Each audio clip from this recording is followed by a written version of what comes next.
बात अब से ठीक 16 साल पहले की है। मैं दिल्ली में था और उन दिनों मायावती यूपी की मुख्यमंत्री हुआ करती थी। उन दिनों मायावती दिल्ली में हुमायूं रोड के एक बंगले पर रहती थी। उनके घर के ठीक पीछे तब बीएसपी के जनरल सेक्रेटरी और उनके सबसे करीबी नेता सतीश चंद्र मिश्रा का भी घर हुआ करता। सवेरे के 10 बज रहे थे। मैं मायावती के घर के बाहर खड़ा था। एक लंबी सी काली गाड़ी आती है, पीछे का शीशा खुलता है तो उसमें हमें चौधरी अजीत सिंह नजर आया। मैं हैरान था कि चौधरी अजीत सिंह मायावती के घर क्या करने आए हैं, क्योंकि उसी दिन ठीक 11:30 बजे अजीत सिंह को सोनिया गांधी से मिलना था। ये बात साल 2008 की है। तब यूपीए की सरकार के खिलाफ अविश्वास प्रस्ताव आ गया था और मायावती उन दिनों एक तीसरी सबसे बड़ी ताकत बनकर उभरी थी। दलित की बेटी होने के नाते कुछ क्षेत्रीय पार्टियां उनको प्रधानमंत्री बनाने की जुगत में। जिस दिन चौधरी अजीत सिंह को सोनिया गांधी से मिलना था, मायावती से दूर दूर तक उनका कोई रिश्ता नाता नहीं था।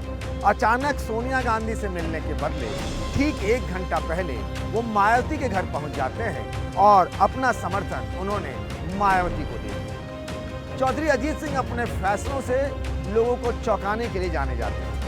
उन्हीं के बेटे हैं चौधरी जयंत सिंह, जो जयंत चौधरी अपने को लिखते हैं और इसी नाम से वो जाने भी जाते हैं। लोग उन्हें छोटे चौधरी भी कहते हैं। आजकल आरएलडी की कमान और सर्वे सर्वा उन्हीं के पास है।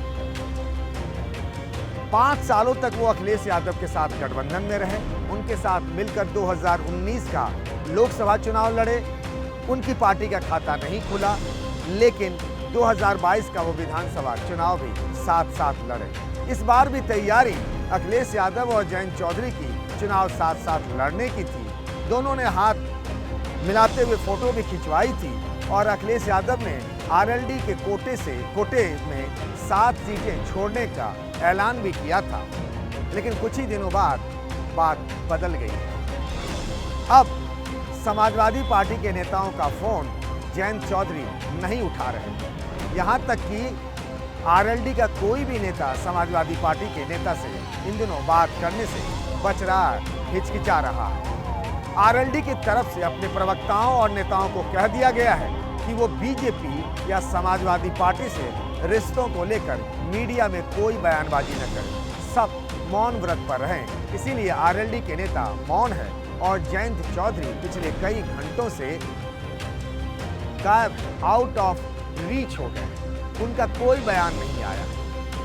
बीजेपी से रिश्तों को लेकर तरह तरह की बातें कही जा रही हैं। कोई कह रहा है कि वो 3 सीट पर मान गए, कोई कह रहा है उनको 4 सीटें चाहिए।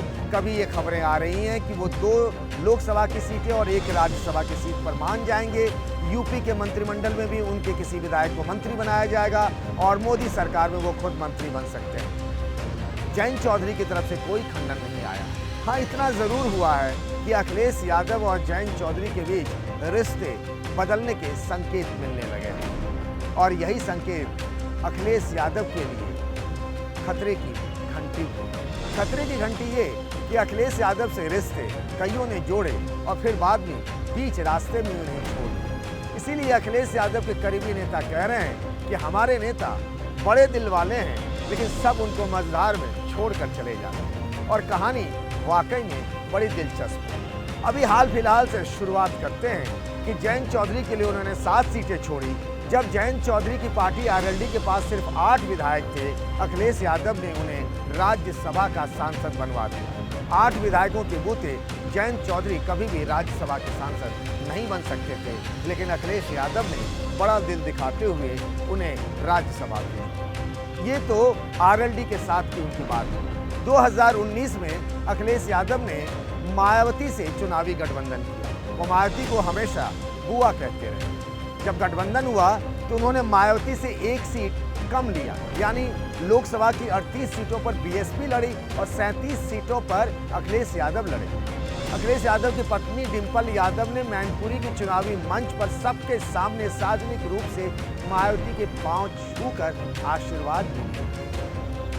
मायावती की पार्टी बीएसपी को 2014 के चुनाव में 0 सीट मिली, यानी खाता भी नहीं खुला।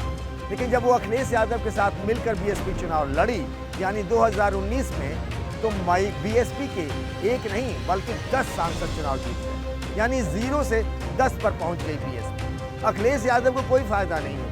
2014 में भी उनके पास लोकसभा की 5 सीटें थी और 2019 में भी लोकसभा की उनके पास 5 ही सीटें। चुनाव के नतीजे आए और उसके कुछ ही दिनों बाद मायावती ने उनसे कहा, यानी अखिलेश यादव से, कि हम हैं, हम आपके हैं कौन, और गठबंधन तोड़ लिया। फिर वही बात आई कि अखिलेश यादव ने बड़ा दिल दिखाते हुए बीएसपी को अधिक सीटें दी, उनकी सीटों की संख्या 0 से 10 पहुंच गई, लेकिन अखिलेश को क्या मिला? वही ठन ठन गोपाल।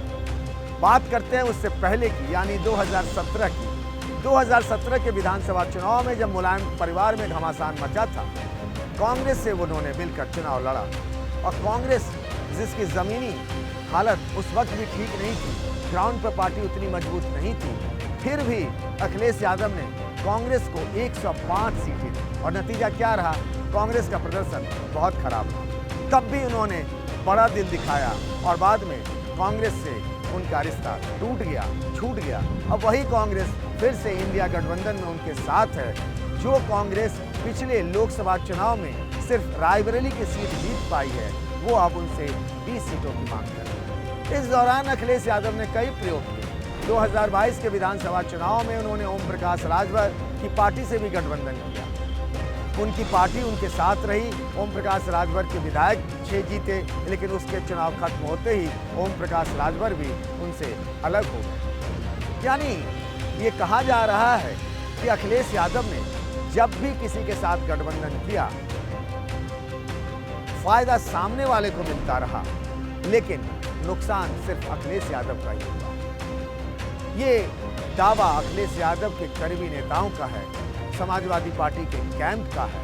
एक बार फिर से वो कांग्रेस के साथ मिलकर लोकसभा चुनाव लड़ने की तैयारी में।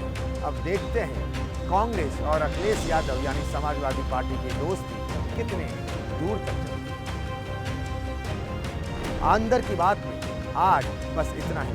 क्या आपको लगता है कि समाजवादी पार्टी और कांग्रेस की दोस्ती लंबी चलेगी, या फिर लोकसभा चुनाव तक ही रहेगा, या फिर ये भी हो सकता है कि अभी तो कांग्रेस ने 20 सीटों की डिमांड की है, क्या पता अखिलेश यादव माने या ना माने, या फिर बड़ा दिल दिखाते हुए 20 सीटें मानने देने को तैयार भी हो गए, तो कल क्या होगा? आपकी राय का इंतजार रहेगा। अपना ख्याल रखिएगा। तब तक के लिए नमस्कार।